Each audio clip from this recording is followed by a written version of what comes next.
Hey everyone. I'm a music composer for video games. Today I'd like to show you some of the methods that I've used to give vocals that typical Splatoon-esque sound and charm.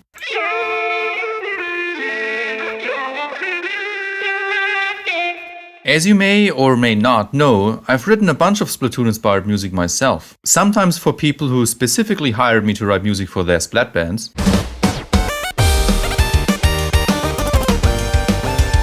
But also for my own two projects, Splash and Splash 2. While there may be some similarities between the different vocal approaches that I came up with, I always tried to give each splatband its own unique sound. Let's go through a bunch of the songs from Splash and Splash 2, and I'm going to show you exactly how I recorded and how I processed the vocals. Let's get right into it. Buckle up, Matthew, we're starting with...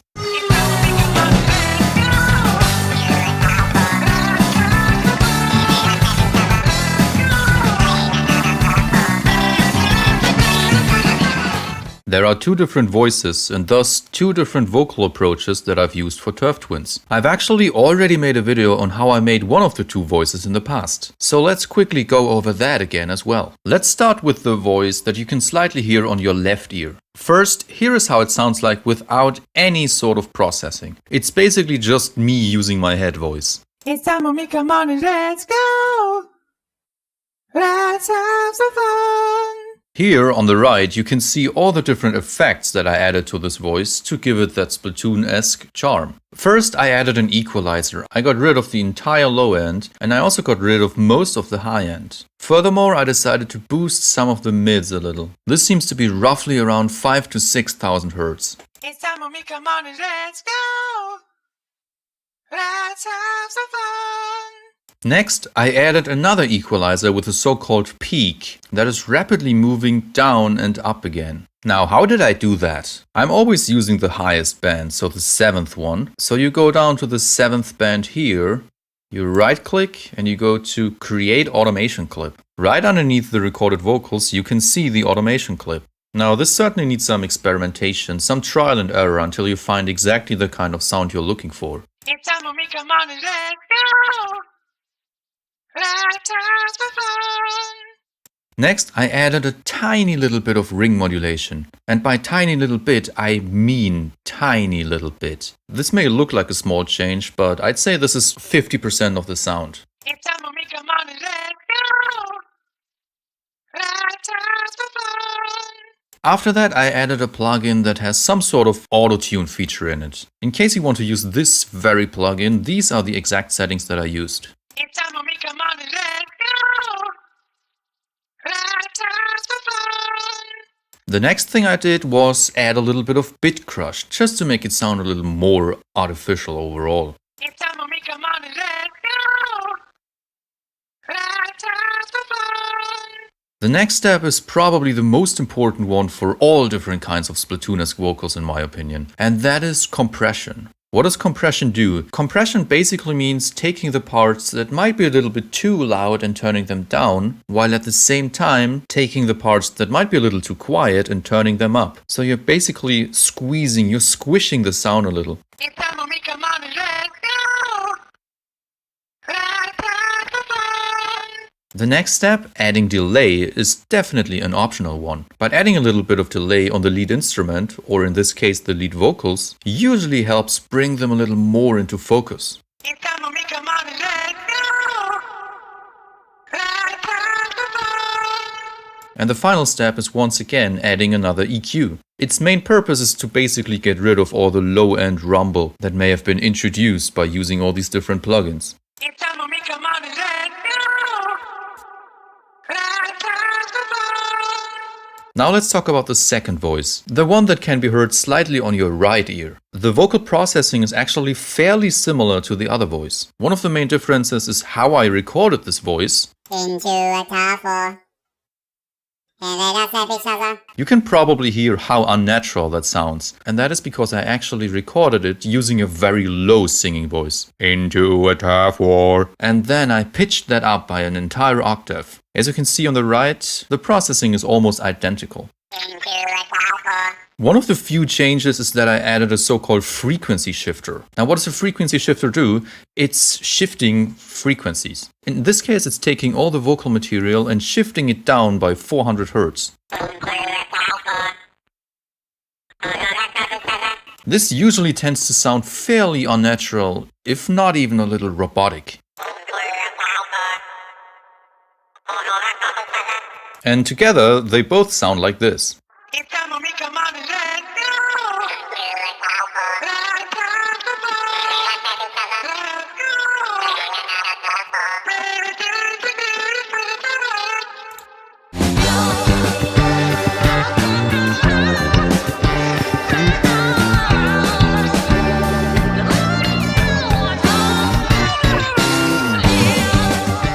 Next up, let's check out the vocals I've used for the band Hip Campos. For this band, I asked my friend Tronix if she wanted to provide the vocals. This is how it sounds like without any editing.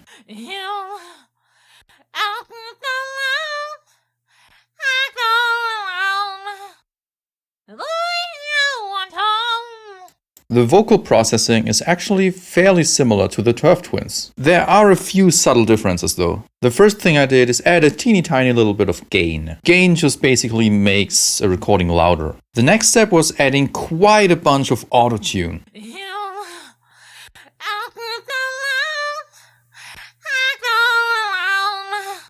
After that, I've added an equalizer once again. This equalizer also has a peak that is rapidly moving up and down.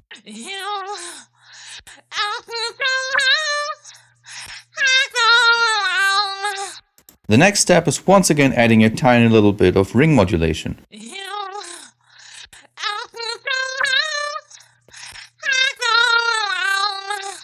After that, we're adding a compressor that is compressing the shit out of the vocals.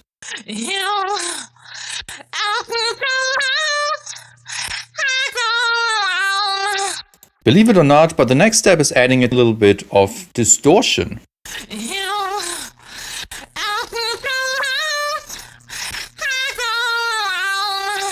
And the final two steps are once again getting rid of the entire low end and high end and adding a little bit of delay.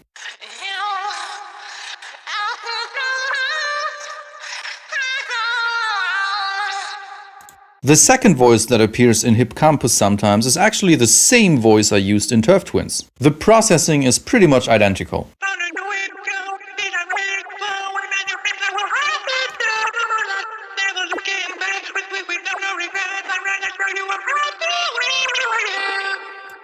Some of the Hip Campos songs also have cheerleader-esque vocals, also recorded by Tronix. The processing is fairly close to the first voice of Turf Twins, but without bit crush and without any sort of auto-tune or vocal touch-up plugin.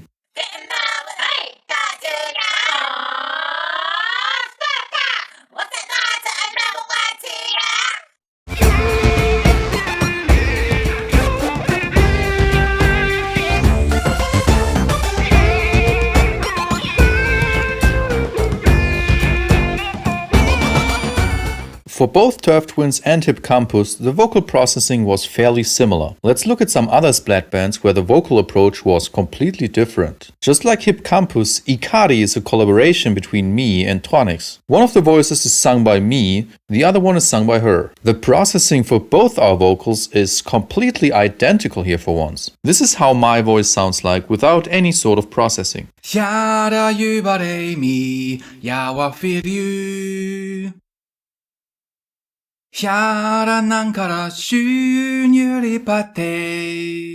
It's not particularly great, but we can change that. The first step is probably one of the most important ones, and that is adding a so-called pitch shifter. Now let's look at this pitch shifter in more detail. I took my vocals and pitched them up by an octave. At the same time, I turned down the so-called formant a little bit. Now you may wonder, what exactly is a formant? If you turn the formant up, your voice tends to sound a little more feminine, but also a little bit cutesy and childish. But if you turn it down, you get a sound that's actually quite similar to that of the band Squid Squad. Especially if you put the formant correction all the way up to 100. Sounds like this.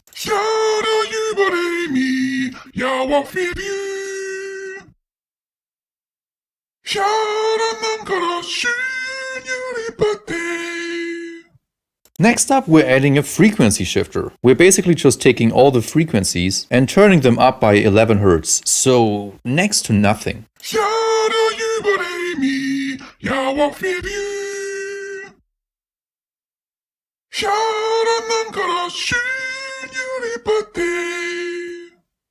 You do hear the difference though, right? Just like with pretty much any Splatoon-esque vocal, we're getting rid of the entire low end and also a huge part of the high end. On top of that, we're boosting the mids a little, around 4 to 6K.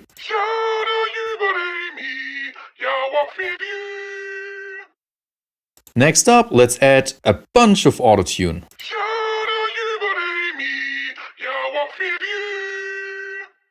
After that, I added a plugin called VocalSynth 2. I'm adding both a vocoder effect and a talkbox effect on top of the vocals. The vocoder effect sounds like this.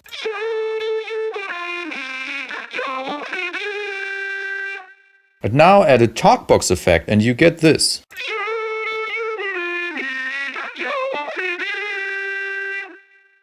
One of the final steps is once again compressing the shit out of the vocals, and we're adding a little bit of delay.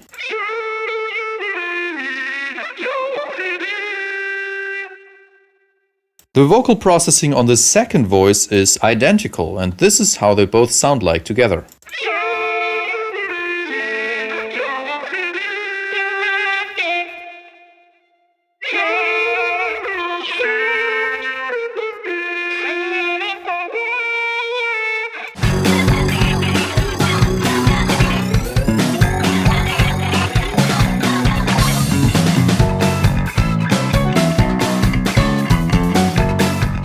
Next, let's have a look at the band Spit Valve. There are a bunch of rather subtle vocals in this band too, even though you might not even have noticed it. The vocal approach here is quite similar to that of the second voice of the Turf Twins. At this point, I feel it's important to stress that voice acting isn't just voice, it's of course also acting. Your vocal performance matters just as much as the post-processing and sound design later on. Instead of singing normally, I recorded vocals that sound a little like I'm about to lift something heavy. I then pitched that up by an octave, which sounds like this.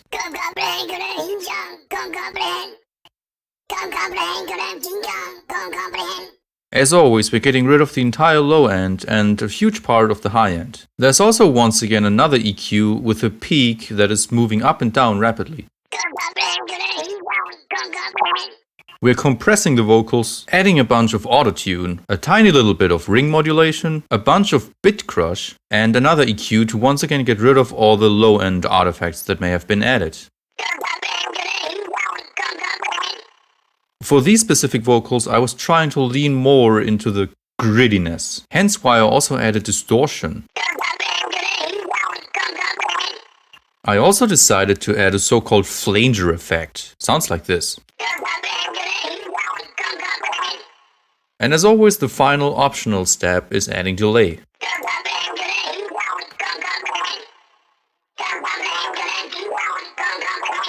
Now, funnily enough, there's actually a second voice in there as well. The voice has pretty much the exact same processing, but I'm using my normal talking voice. Oh, and it's also moving from ear to ear.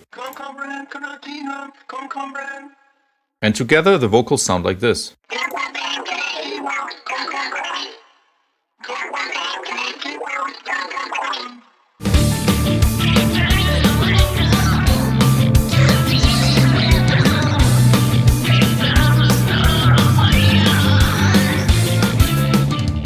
Finally, let's talk about the band Zebrafish and the vocal processing that I'm honestly the most proud of. The vocals themselves are recorded and performed by Yoshi UMR. There's actually so much going on, so let's dive straight into it. Instead of having just one single vocal performance, we actually have multiple takes here. Without any processing, they sound like this.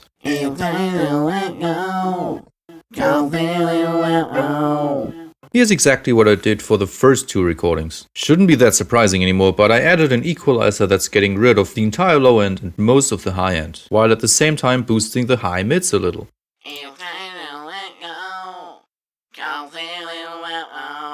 There is also once again our second EQ with the moving peak.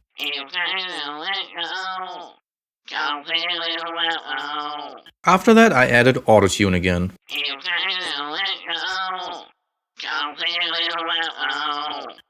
Now, the next step is what I would say is giving Zebrafish its signature sound. It's not just pitch shifting the voice up by an octave, but it's also automating the formant, so basically changing the vocal sound in midst the singing itself. Sounds like this.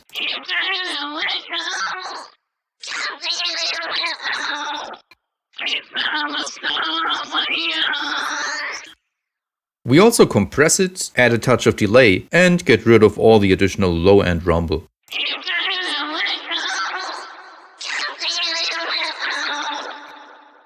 Now let's talk about the second half of the vocal performance. The first thing I did is pitch it up by an octave and turning down the formant while at the same time applying formant correction of 100%. This will once again make the vocals sound very reminiscent of Squid Squad.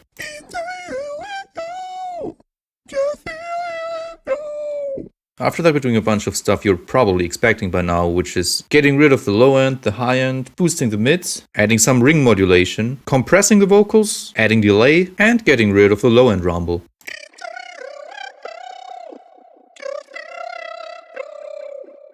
And together, all the vocals sound like this.